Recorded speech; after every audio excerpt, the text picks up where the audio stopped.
going as soon as you guys are all set.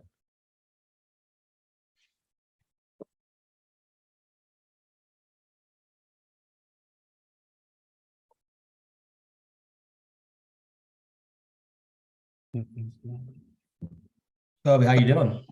Pretty good. How are you guys? Good. I mean, how does it feel? 5-1, come out the bye week. How are emotions right now?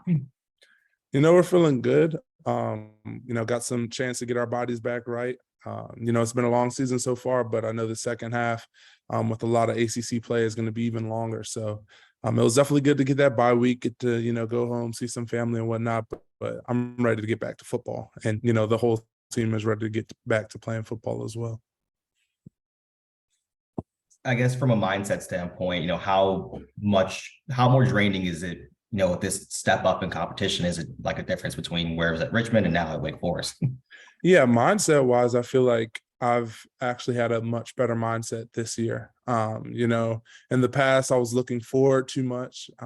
But, a lot of the talks that we've had here and, my mentality coming into this, last year was to take every day as it comes and, just find one little thing to be grateful for and to, make sure that I'm enjoying the fact that I have the opportunity to go out and play football. Not a lot of people get this opportunity and I'm certainly blessed to, have it. So that mindset has helped me, take it step by step. So it hasn't been draining. It's honestly been so rewarding just being able to, lock in and see, like not many people have this opportunity and I'm blessed to be in this position. And, I get to wake up every day and play college football. So. What is your thing to be grateful for today, Kobie? Ooh, that's a good one. I'll say the sky. So I on my walk over to breakfast this morning, I love the sky and the stars were shining really bright and it was freezing cold, but I had some tea and just being able to look up at the stars on my walk in the open field, it was really, really cool. So I definitely was grateful for that today. Cam kind of touched on this a little bit in his question, but you've made the jump from Richmond to Wake Forest, pretty seamlessly, it seems like. Mm-hmm. What's the key to that happening? Because not everybody makes that jump as well as Kobie Turner has. I mean, we see it's taken Isaiah a couple years to kind of get in the flow. Malik's doing well, obviously. What kind of made that click for you? Yeah, so the number one thing, and I've been saying this and I'll always continue to say this, is the team and the culture that's been set up here. When you have an environment and, a group of guys who are going to push you, but also, bring you in, show you the ropes and teach you how to, do things the right way, it's very easy to come in and fit in and, make your pieces, fit into the puzzle. So first and foremost, it's the team, it's Coach Clausen, all of the coaches and the culture that has been set up. And then secondly, I think, that mindset piece was also really big. I feel like when, I don't know if the saying, see a little, see a lot. But, I feel like at times I got to seeing, too much of the bigger picture instead of dumbing it down to, I'm here today. And, being where my body is, being where my feet is, being present in the moment. And so I think that is definitely going a long way, especially when you transfer, you have a lot of questions about, what's going to happen next? How am I going to fit in? How is the rotation going to work? All of those questions.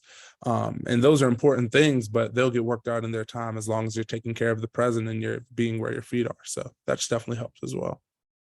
Along those lines, you talk about being in the present and not looking at the macro things.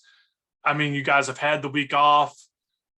Most of you all are on social media, can see the bowl projections and see the goals that are still out there for you all to grab if you achieve well the back half of the season. How hard is it to block all that out and just focus on Boston College, for instance? Yeah. So in one instance, it's hard to, you're going to see it kind of like what you said. If you're scrolling on Twitter, like I was just scrolling on Twitter and I saw, a couple posts about it. So you're going to see it. So you can't really avoid it. So it's hard in that sense. But, in another sense, Coach Clausen, again, and this culture and this group of, leadership and older people on this team, we've all bought into the idea of a 1-week season. And, you know, going back to being in the present moment, something that the coaches have talked about a lot. It doesn't matter, you know, what happens at the end of the season if we don't take care of what happens now. And, you know, every game counts the same. You know, every week you have a chance to go 1-0, and we focus on, you know, each week being a 1-week season.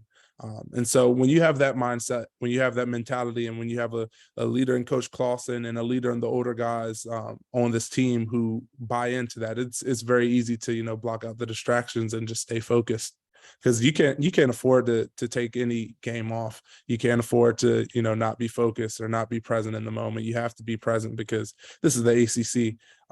If you're not present, you're going to get beat. Does that show up in practice? For instance, if some folks on the team, for instance, have gotten mentally carried away on those macro things and the rankings and the bowl projections, is that something that will manifest itself in practice, or is it just going to show up on Saturday? It's going to be too late to deal with. It definitely, you know, there's signs and things that come up in practice, whether it be, you know, guys taking reps lightly, or, you know, when how we respond to coaching. You know, if we're fighting back on coaching, or if we're really listening, trying to get better.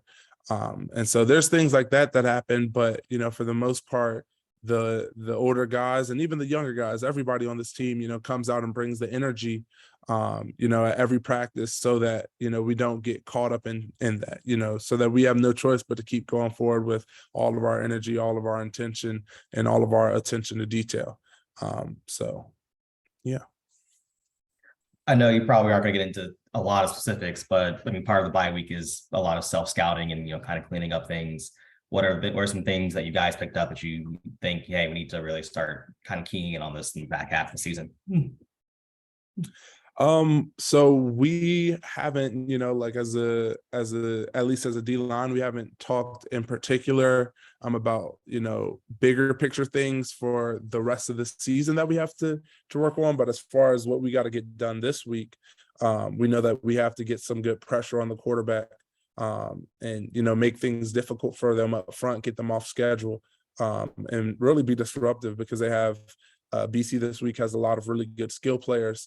And they have a quarterback who can really throw the ball and can be very dangerous there. And so in order to, you know, help out our guys on the back end, we have to, you know, do our very best to be disruptive. And so I guess that's one thing that we kind of looked at over the bye week is, you know, ways to just honing in back on our technique. You know, we didn't have any big picture things, but we definitely, you know, going into this week for BC, we know exactly what we need to do and what we need to get done in order to win. That's all good. All right. Thanks, Kobie. Thank you. Thanks, Thanks, Kobie. Yes, sir.